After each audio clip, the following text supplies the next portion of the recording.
Y explicar, bueno, un poco los motivos de este convenio, digamos, qué era lo que se estaba haciendo. Está con nosotros el secretario de Hacienda, Juan Manuel Barengui. Juan, gracias por tu tiempo, por venir a conversar este mediodía. Hola Guille, bueno, muchas gracias por la invitación. Me venía citando también por algunos otros temas y hoy se dio la particularidad ayer de este accidente y también para aclarar, para hablar del caso. Vos hiciste una introducción bastante importante y certera de la cuestión.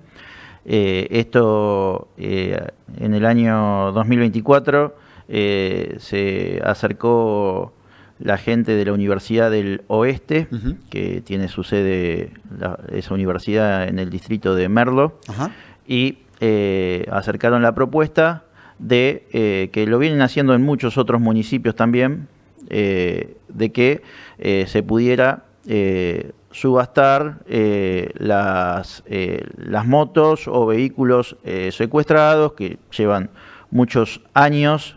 Hay motos del año 2003 que estaban en el depósito municipal y para poder ir sacando, limpiando y bueno, y poder tener el lugar para reposición porque lo de los secuestros de las motos está a la orden del día, así que y para tener el lugar más limpio, más prolijo.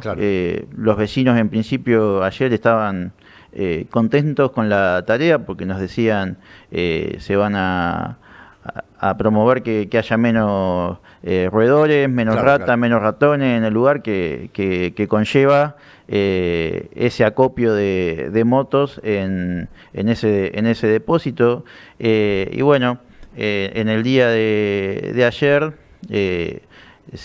cumpliendo con las formalidades del convenio que está autorizado por ordenanza municipal, o sea que pasó por el consejo, los concejales saben y han firmado y han aprobado el alcance de este convenio. La universidad se hace cargo de todo el operativo para subastar estas motos que tienen muchos años de estar guardadas y secuestradas.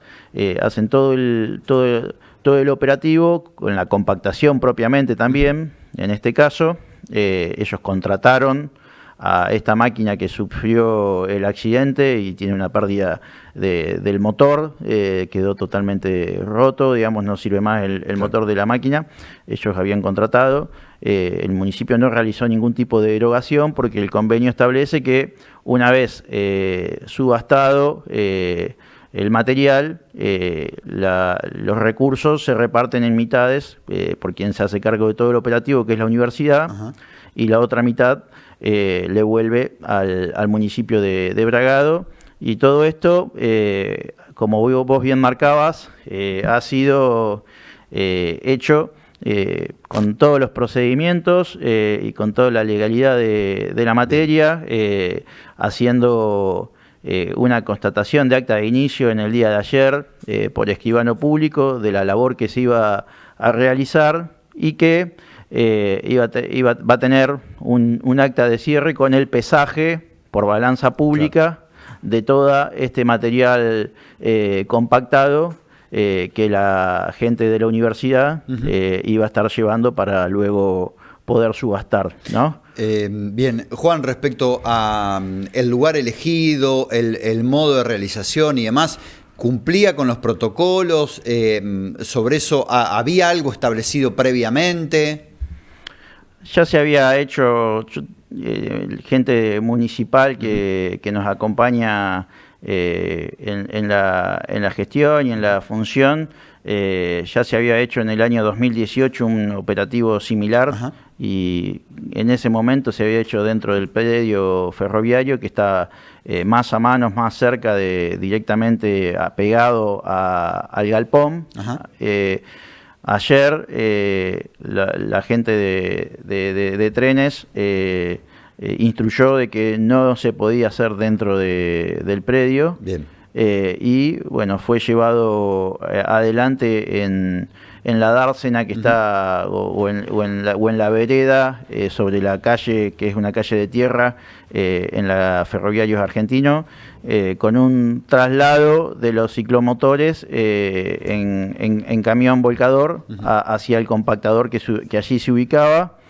La verdad que es una tarea habitual para este tipo de operativos. Se venían haciendo de una forma muy similar en localidades de donde venía el compactador, de trabajar en Pehuajó, en Carlos Casares en los últimos días, y así lo hace continuamente. Quizás, o sea, la experiencia marcaba que era un lugar adecuado. Sí, de hecho se había llevado a cabo hace unos años atrás un operativo similar, pocos metros de ese mismo lugar, pero más o menos en la misma zonificación. Perfecto.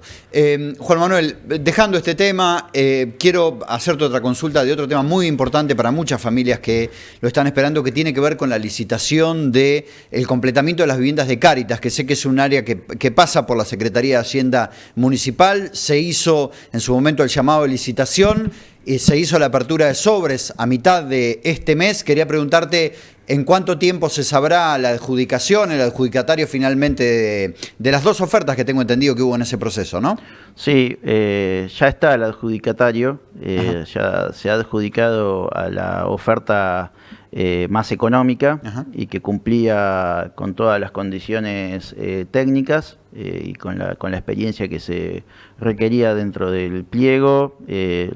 Las dos oferentes, que son dos empresas locales, era una licitación pública, o sea, abierta a cualquier tipo de oferente, y había sido comunicada, bueno, como dice la forma de la licitación, públicamente, por boletín, en los medios. Podían venir de cualquier lado y se acercaron. Han consultado, la verdad que fue algo que hubo muchas consultas, se han acercado, pero finalmente compraron pliego y formalmente a la licitación, más allá de todas las consultas que hubo, vinieron dos empresas de Bragado. Bien. Una de la gente de la cooperativa Gumín, por intermedio de una sociedad, pero en cabeza de Ken Vives, y por el otro lado la empresa Malfoy, del ingeniero Carlos Chivelo, que fue la adjudicataria de la obra. Una diferencia cercana a los 30 millones de pesos entre una y otra oferta. 770 millones de pesos es lo que cotizó la oferta ganadora, que está enmarcada en un plan, en un convenio para la continuidad de esas viviendas con la provincia de Buenos Aires, con el Instituto de la Vivienda, algo que había desafectado y dejado de lado el gobierno nacional, que tenía el convenio con Cáritas para la culminación. Bueno, quedó muy lejos de la culminación, quedó la platea, el piso y algunas cuestiones estructurales, pero falta muchísimo para la terminación de cada casa, instalaciones, revestimientos, algunos materiales como es cocinas, calefones, la terminación interior, ¿no? Toda la terminación interior, y también los revestimientos exteriores, y además las instalaciones, los pisos, las griferías, los sanitarios, y algunas cosas a reacomodar que se han estropeado por el paso del tiempo. Juan Manuel, ¿cuánto tiempo tiene la empresa para empezar los trabajos y cuál es el plazo en el que debe entregar finalmente estas 18 viviendas que van a quedar concluidas? El plazo estipulado es de 9 meses. Bien. Es de 9 meses, y sabe la empresa, y estaba en las condiciones del pliego, de que el municipio no se va a responsabilizar o a hacer a cargo en cuanto a si puede haber atrasos en cuanto a los fondos que va a ir entregando provincia acorde a certificación de obra. Si las certificaciones de obra van rápido y los fondos ingresan rápido, debería en esos 9 meses cumplirse de manera correcta, que es lo que esperamos y deseamos todos, ¿no? Seguramente.